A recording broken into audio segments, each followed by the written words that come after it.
কুলাঙ্গারি এই ভারতীয় পাঁচাটা গোলামকে, এটা শুধু কোটা আন্দোলন না, এটা হচ্ছে হাসিনার মৃত্যু আন্দোলন, ভারতীয় দালালদের পিঠের চামড়া তোলার আন্দোলন।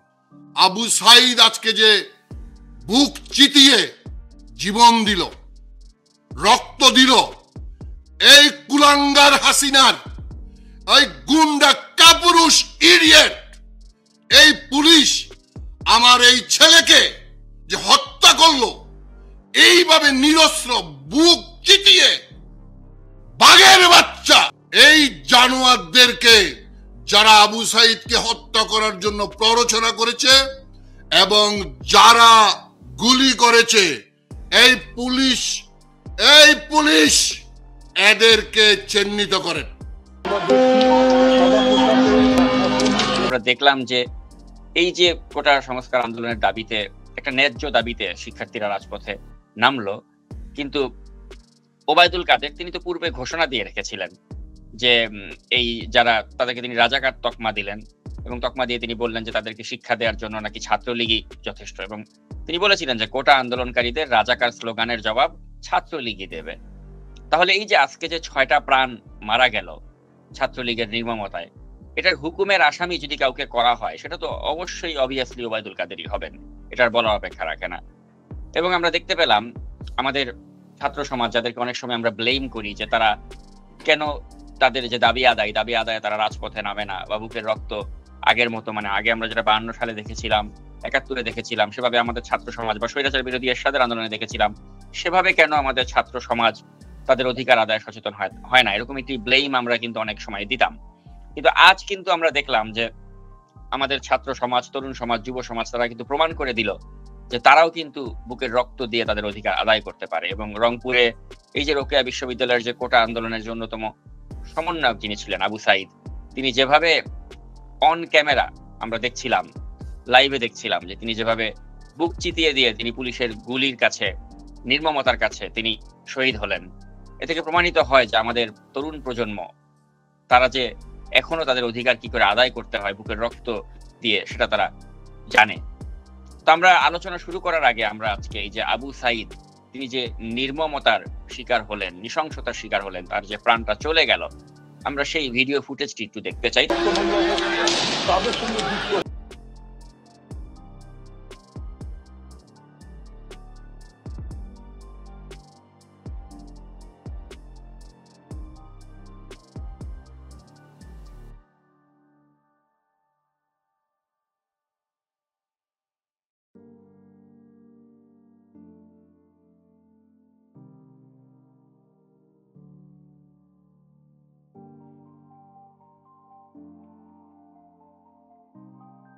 পুলিশ নিরস্ত্র মানুষের উপর এভাবে গুলি করতে পারে? আমরা জানি যে পুলিশ আত্মরক্ষার্থে গুলি করতে পারে, বা পুলিশের উপর যখন কোনো হামলা হতে পারে সেটা থেকে নিজে রক্ষা করতে তারা গুলি করতে পারে, কিন্তু এখানে দেখা যাচ্ছে অন ক্যামেরা যে একটা নিরস্ত্র মানুষ, তার মানে পুলিশের জন্য সে কোনো থ্রেট না, কিন্তু তাকে গুলি করছে পুলিশ।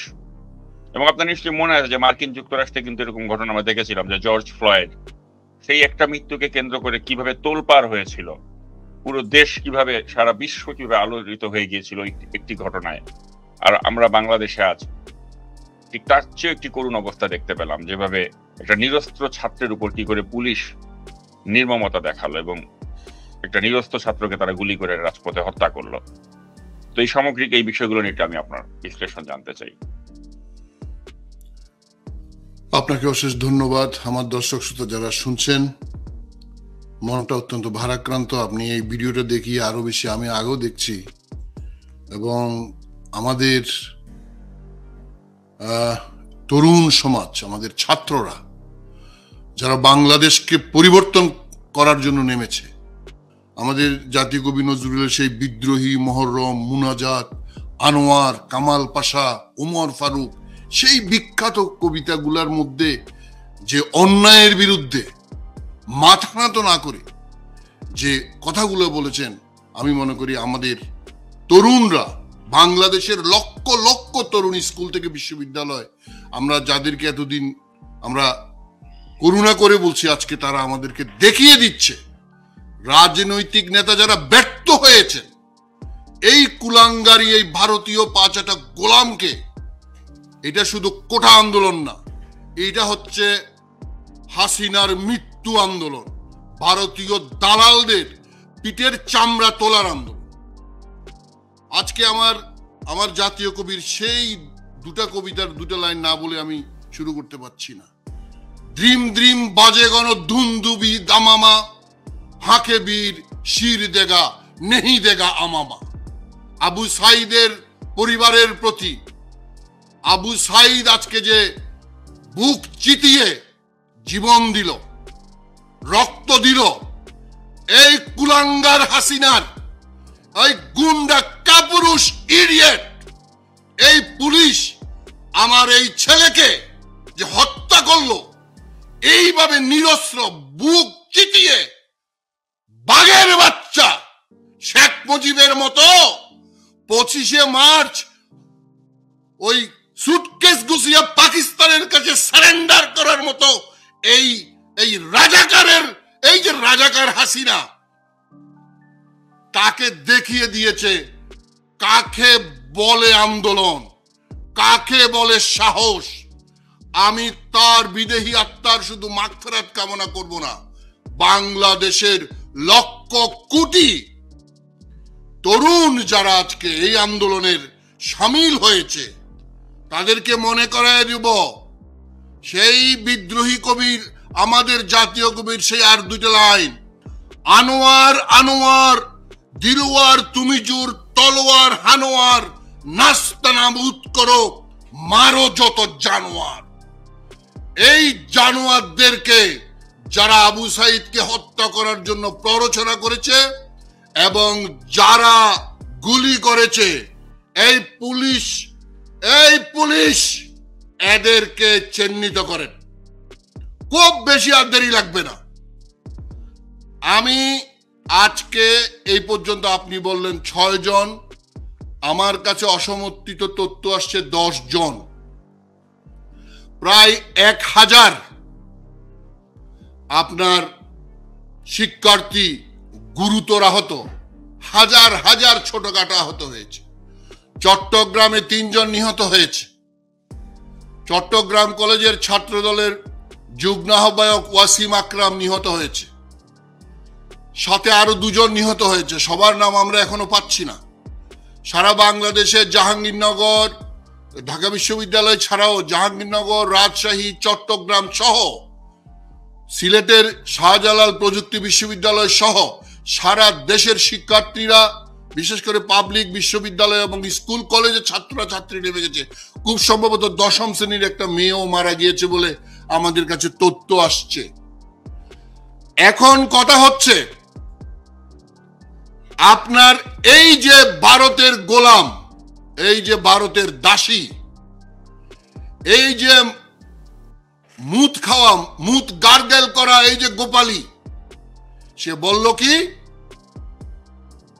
চীন থেকে লাথি খেয়ে এসে কি বলল সো-কল প্রেস কনফারেন্সে তার ইডিয়েটদেরকে নিয়ে, যে মুক্তিযোদ্ধারা কোটা পাবে না তো কি রাজাকারের বাচ্চারা পাবে? এই বেটি, তুমি 1 নম্বর রাজাকার। 1500 টাকার মাইনে নিছ প্রতি মাসে রাউ ফরমান আলী থেকে, ডকুমেন্ট আছে না? এয়ার কন্ডিশনে বাচ্চা জন্ম দিছ। ডক্টর ওয়াজেদ মিয়া পাকিস্তান আণবিক কমিশন থেকে বেতন নিছে। বাংলাদেশের 7.5 কোটি মানুষ যখন রাস্তায়, খালে বিলে, নদে নর্দমায় হানাদারদের মোকাবেলা করছে, তোমার ভাইরা তখন ভারতে আশ্রয় নিছে, আর তোমার মাকে হেলিকপ্টার করে এনে নাতির আদর সোহাগ দিচ্ছে। তুমি 1500 টাকা ভাতা খাওয়া প্রতি মাসে, তুমি 1 নম্বর রাজাকার, তুমি 1 নম্বর রাজাকার। আবার তোমার মেয়ে পুতুলের 4টা বাচ্চা জন্ম দিয়ে রাজাকারের বংশবৃদ্ধি করছো। খন্দকার মোশাররফের ছেলে মাসরুর হোসেনকে বিয়ে দিছ। এখন আমি যদি আমার বাংলাদেশের ছাত্রছাত্রীদের জিজ্ঞেস করি, তোমরা এই রাজাকারের বংশকে জিজ্ঞেস করো, রাজাকার আর রাজাকারের জন্ম নিলে সেটা কি মুক্তিযোদ্ধা হয়?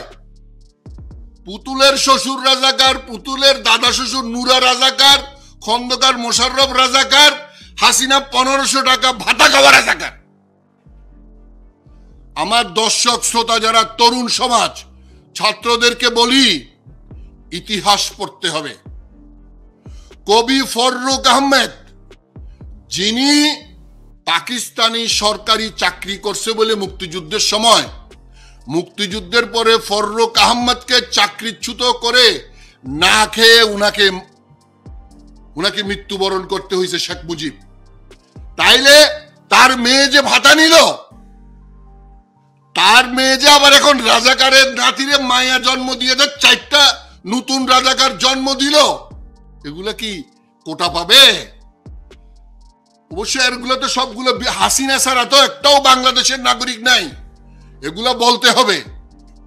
হাসিনার ছেলে, হাসিনার মেয়ে, রেহানার মেয়ে, রেহানার ছেলে, ছেলে মেয়ে, তাদের জামাই, এগুলো তো আবার কেউ ইহুদি, কেউ খ্রিস্টান, বিয়ে করছে ইহুদি খ্রিস্টান না ছাড়া এনে কেউ নাই, একমাত্র হাসিনা ছাড়া। এখন সে কোটার কথা বলে মুক্তিযুদ্ধের চেতনার নামে ভারতের পা চাটার জন্য, ভারতীয়দেরকে এখানে আপনার এই চাকরি দেওয়ার জন্য, আমাদের মেধাবী ছেলেদেরকে শেষ করে দেওয়ার জন্য তাদের এই নতুন প্রবঞ্চনা। আজকে আমাদের তরুণ সমাজকে আমি সেলিউট জানাই।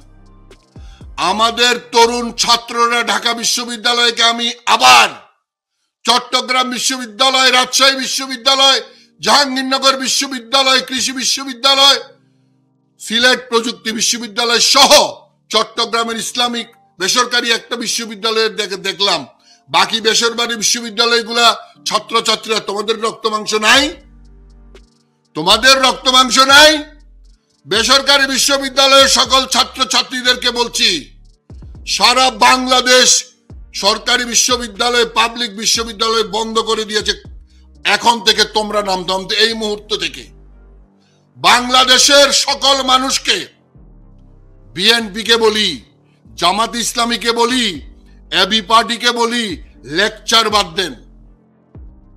আপনারা ব্যর্থ হইছেন। এটা কোনো কোটা সংস্কার বিরোধী আন্দোলন না, এটা আসল হলো বাংলাদেশ সংস্কার করতে হবে, বাংলাদেশের খোল নলচে পাল্টাই দিতে হবে। বিএনপিকে কি আমরা শিখাই দিতে হবে কি করতে হবে?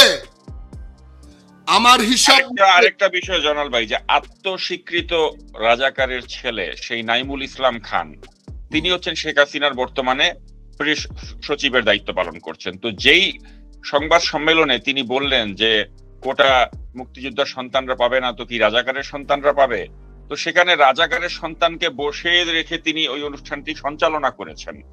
তো তিনি যদি তার সেই প্রেস কনফারেন্স পরিচালনা করার দায়িত্ব একটা রাজাকারের সন্তানকে দিতে পারেন, আর ওই প্রেস কনফারেন্সে তিনি বসে বলছেন যে কোটা রাজাকারের সন্তানরা পাবে নাকি মুক্তিযোদ্ধার সন্তানরা পাবে, অর্থাৎ তিনি যেটা করবেন ওটা জায়েজ, সেই ক্ষেত্রে রাজাকারের সন্তান হলেও কোনো যায় আসে না। আর এখানে একটা ন্যায্য দাবিতে যখন ছাত্ররা আন্দোলন করে, তখন তাদেরকে রাজাকারের সন্তান হিসেবে তকমা দিয়ে দিচ্ছেন তিনি। তো এই হচ্ছে, মানে উনি করলে সব ভালো, আর বাকিদেরকে তিনি লেবাস লাগিয়ে দেবেন তার স্বার্থের বাইরে গেলেই। এই হচ্ছে অবস্থা। না, আমি তো, আপনি যে বললেন এই যে রাজাকার, আপনি যদি লিস্ট করেন, এই দিক তো মুক্তিযোদ্ধার আপনার এই রাজাকারকে ঢুকায় এসে মুক্তিযোদ্ধার সার্টিফিকেট দেয়।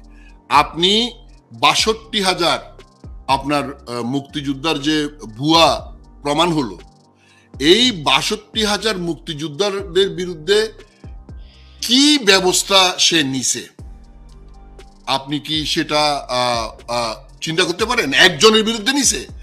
যারা সচিব হইছে, যারা আপনার জেনারেল হইছে, যারা বড় বড় পদ পাইছে, যারা তার এমনকি প্রধানমন্ত্রীর কার্যালয়ে চুক্তি, আপনি বলতেছেন এখন প্রেস কনফারেন্স করছে আত্মস্বীকৃত রাজাকার। এটা তো সমালোচনার কথা না, শেখ হাসিনা নিজে তো রাজাকার। আমি আপনাকে বললাম তো, প্রতি মাসে 1500 টাকা ভাতা পাইছে। আপনি জানেন তখন ফার্স্ট ক্লাস গ্যাজেটেড অফিসারদের বেতন ছিল বেসিক 650, 450 থেকে 650 টাকা ছিল। এমনকি 80-র দশকেও 750 টাকা বেসিক ছিল আপনার এক একজন গ্যাজেটেড কর্মকর্তাদের, এটা আমি জানি। এবং সেখানে তাকে 1500 টাকা ভাতা প্রতি মাসে সে পাইছে, মানে তার মেডিকেল কলেজ ফ্রি, সবকিছু ফ্রি, তাকে পাহারা দিচ্ছে। শেখ মুজিবের পুরো পরিবার পাহারায় আছে। শেখ মুজিব তো সুটকেস গোছাইয়া চলে গেছে। এই জাতির কিরকম দুর্ভাগা আমরা জাতি, যেই লোকটা 7ই মার্চের যে ভাষণ প্রচার করে, সেই মার্চের ভাষণে কি বলল যে ঘরে ঘরে দুর্গ করে তোলো, আমরা মোকাবেলা করব। সে দুর্গ তো দূরের কথা, সে 32 নম্বর প্রথম খুলে দিছে দুর্গ। মানে বাংলাদেশের প্রতারক হয়ে গেছে আওয়ামী লীগের জাতির পিতা।